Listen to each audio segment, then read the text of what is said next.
Omkesh Bakshi, Sherlock homes, गेला बाजार, आपल्या सीआयडीतले एसीपी प्रद्युमन हे पोलीस आणि गुप्तहेर लोक गुन्हेगारांना कसं शोधतात या गोष्टीचं आपल्याला जबरदस्त फॅसिनेशन असतंय.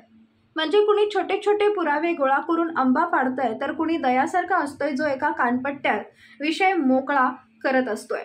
आपण दोन्हीही बघतोय आणि मग उगा भलत्या गोष्टींमध्ये डीप मिनिंग शोधायला जातोय. शाळेत असताना वर्गावर हल्ला झाला की आपल्या डावाला कसं वाचवायचं हे सगळ्यांचं इमॅजिन करून झालेलं असतं.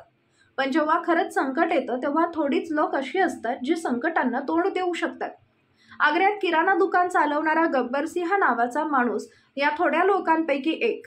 खरं तर त्याचं नाव जितकं फिल्मी आहे तितकंच त्याची स्टोरीही. नमस्कार, DSD वर्ल्डमध्ये आपले स्वागत आहे. गब्बरसिंहचा 9 वर्षाचा मुलगा कुलदीप संध्याकाळी खेळायला जातो म्हणून बाहेर गेला.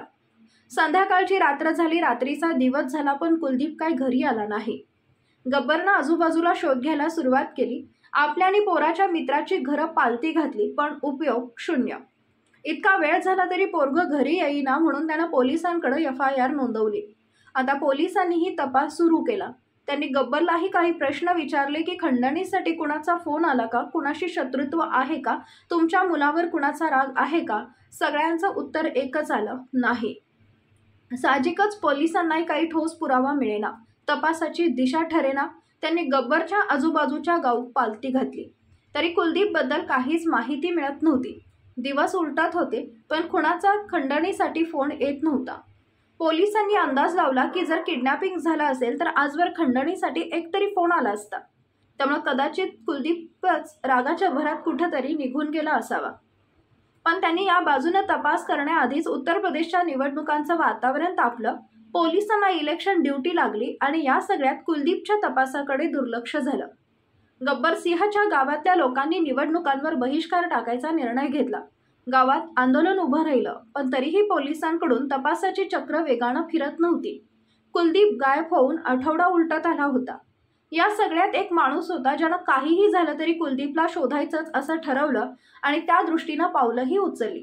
हा माणूस होता गब्बरसिंह, कुलदीपचा बाप.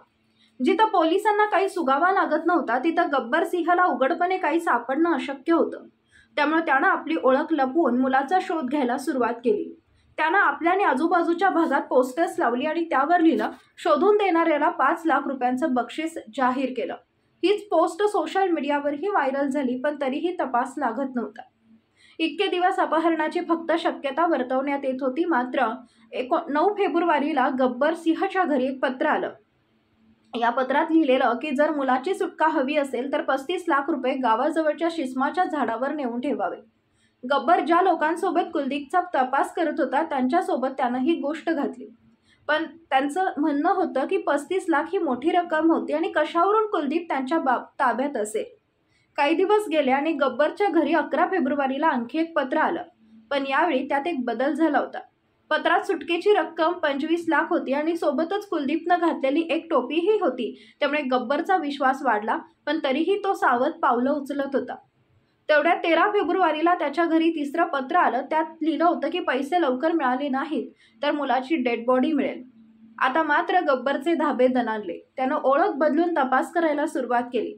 अशातच त्याचा संशय गेला आशू नावाच्या एका नातेवाईकावर.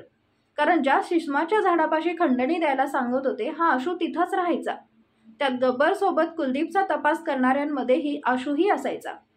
गब्बर एकदा आशूकडे त्याची गाडी भाड्यानं हवी आहे हे कारण घेऊन गेला. मात्र आशूचा पापला. त्याच्या चेहऱ्यावरचे हावभाव बदलले आणि साहजिकच गब्बरला त्याच्यावर संशय आला. तो ओळख बदलून आशूजवळ गेला आणि त्याच वेळी आशू कोणाला तरी फोनवर सांगत होता की आता गब्बर माझ्याजवळ आला होता आणि तो माहिती काढण्याचा प्रयत्न करत होता, पण मी काही सांगितलं नाही. ओळख लपवून वावरणाऱ्या गब्बरला हा एवढा पुरावा बास होता. त्यानं ही टोपी पोलिसांना दिली आणि पोलिसांनी आशूला आपल्या पद्धतीनं खाक्या दाखवला आणि मग उलगडली मर्डर मिस्ट्री. मुकेश आणि कन्हैया ही दोघं जण गब्बरच्या आजूबाजूलाच राहायचे. यातला मुकेश तर गब्बरचा भाडेकरू होता, पण त्याचे गब्बरशी जुने वाद होते. तर कन्हैयालालला एकदा गब्बरमुळं मार खावा लागला होता. या दोघांचा गब्बरवर राग होता, त्यामुळे त्यांनी त्याला धडा शिकवण्याचं ठरवलं. आशूचा या सगळ्याशी काहीच संबंध नव्हता, मात्र त्यानं या दोघांना साथ द्यायची ठरवली. यातूनच त्यांनी 23 जानेवारीला कुलदीपला किडनॅप केलं, रागाच्या भरात त्याचा खून केला आणि बॉडी पुरून टाकली. संशय येऊ नये म्हणून त्यांनी गब्बर सोबतच तपास करायला सुरुवात केली. त्यामुळे रक्कम जास्त असल्याचं बोलणं ऐकल्यावर त्यांनी खंडणीची रक्कम कमी केली आणि जिवंत असल्याचा खोटा पुरावा म्हणून मुलाची टोपीही दाखवली. शेवटी पोलिसांनी गब्बर कुलदीपपर्यंत पोहोचले, पण हाती लागला तो त्याचा मृतदेह. एका बापानं आपल्या मुलाच्या शोधासाठी प्रयत्न केले, मात्र प्रयत्नांचा शेवट फार दुर्दैवी झाला. याबद्दल तुम्हाला काय वाटतं कमेंटमध्ये नक्की सांगा. तेव्हा पुन्हा भेटू पुढील भागात. तोपर्यंत धन्यवाद.